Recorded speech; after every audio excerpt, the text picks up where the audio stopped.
Well, it's a beautiful day, it's sunshiny, and it looks like spring has finally sprung. So let's talk about a nice early spring flower, Balsamroot sagittata, or arrowleaf balsamroot. Let's take a look at it and then as I talk about it.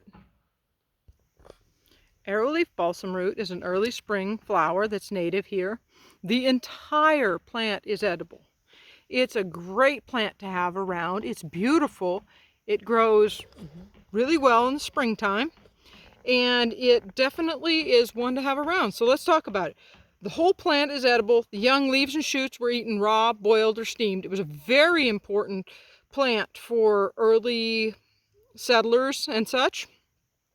The stalks can be peeled like celery, and the roots are edible, but they're astringent. In fact, the entire plant is astringent, so it's acquired taste. I've tried it before, and it kind of gives you cotton mouth. But anyway, it's a really good plant. It's edible.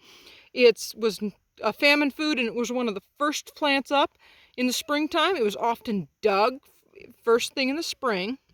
The roots were properly prepared by baking them in a pit and steaming them, which let go the inulin or plant sugar, so then it became kind of a sweet goo. The seeds were ground into meal and mixed with grease or berries. The leaves make an excellent poultice because it's an antiseptic and anesthesiac and painkiller. I can't pronounce it, sorry. It's good for burns, bites, or stings. It's also antifungal, so great for different spring fungal infections. The root stimulates the immune system and can also stimulate sweating and helps detox the liver. The roots were used to treat coughs, colds, rheumatism, and headaches. And the smoke was used as a disinfectant inside buildings during like the plague.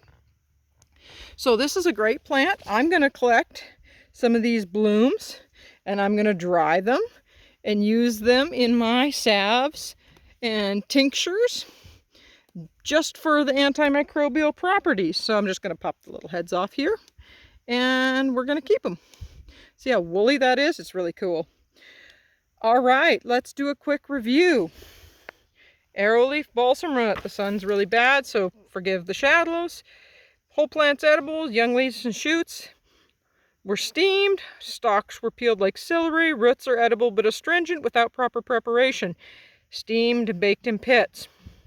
The roots were dried and soaked to eat later.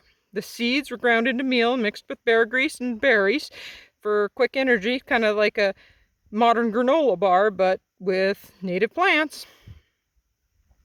The root stimulates the liver and sweating. Roots were used to treat coughs, colds, and rheumatoid arthritis and headaches. The smoke is a disinfectant. So, go pick yourself some arrowleaf balsamroot. It's super easy to identify.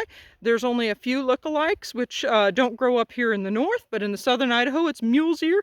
And the big difference between mule's ear and arrowleaf balsamroot is the fact that arrowleaf balsamroot is fuzzy and mule's ear is not. All right, go collect some arrowleaf balsamroot and have a wonderful day.